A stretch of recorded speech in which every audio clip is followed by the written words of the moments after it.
Hey guys, it's me again. I'm just wondering if someone can tell me how it is that the taxpayers are responsible for people's sex change operations, and especially illegal immigrants coming here to get sex change operations.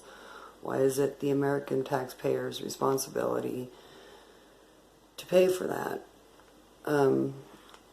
I think that if a person wants that done and their insurance company doesn't cover it, that should be at their expense, not ours.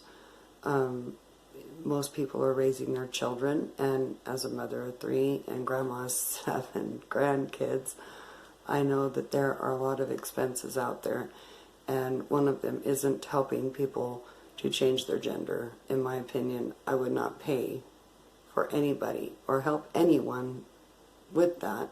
I'm retired, so I do not pay taxes anymore, but I did for a long time, and there's no way that I would help someone change their gender.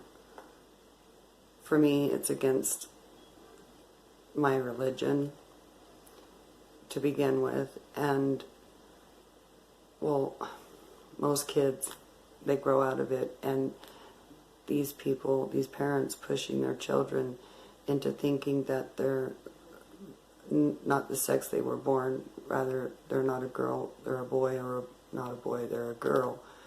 I believe that's child abuse, and most people would think that's child abuse. When my son was born, I was never more proud that I had a little boy, and with my second son, the same. When my daughter was born, I was ecstatic as well. I would never dream of pushing them to be a different gender than what they were born. I think people are taking everything too far, and Elizabeth Warren is promising people, illegal aliens, if they come across the border, that the taxpayers of the United States will happily pay for sex change operations for these people. You as taxpayers, please stand up for your rights. Don't let this happen. Do not vote for Elizabeth Warren, or we're going to have a horrible country. That's my opinion on that.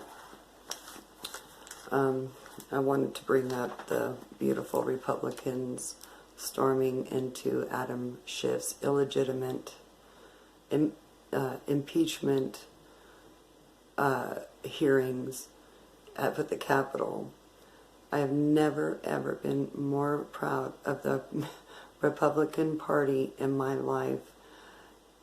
Thank you so much, you guys, for trying to protect our president and making it known we're not going to sit back and take this garbage anymore. We deserve, as people, as the people of the United States of America, these hearings are not supposed to be held behind closed doors. They were not held behind closed doors for Nixon, nor were they held behind closed doors for most people's favorite Clinton. They were out in the open. And Newt Gingrich was the Speaker of the House at that time, and he afforded every privilege to Bill Clinton to protect himself in these hearings. They are holding everything back from our president, his attorneys.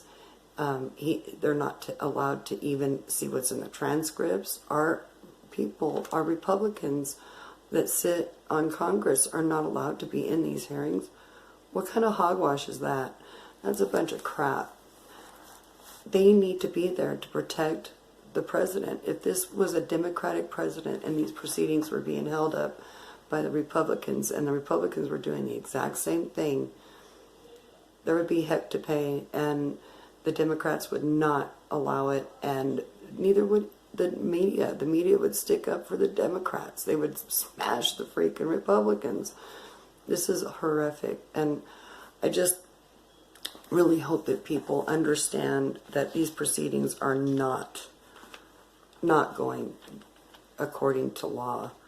I think Adam Schiff ought to be removed from the House Intelligence Committee because he is apparently not so intelligent.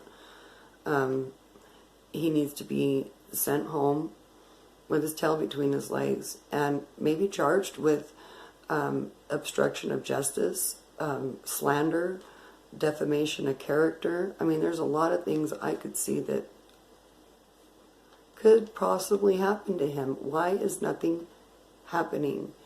And I don't remember if I put this in one of my other videos, but guys, I have looked to see if the Supreme Court could step in on things like this, and I failed to have found anything that supports that, where the Supreme Court could tell these guys to knock it off, that they're in contempt of Congress for illegally pursuing impeachment against a president that has not done anything wrong. He's innocent. So, with that being said, I'm going to call this good. And don't forget to like, share, and subscribe, guys. Have a great week.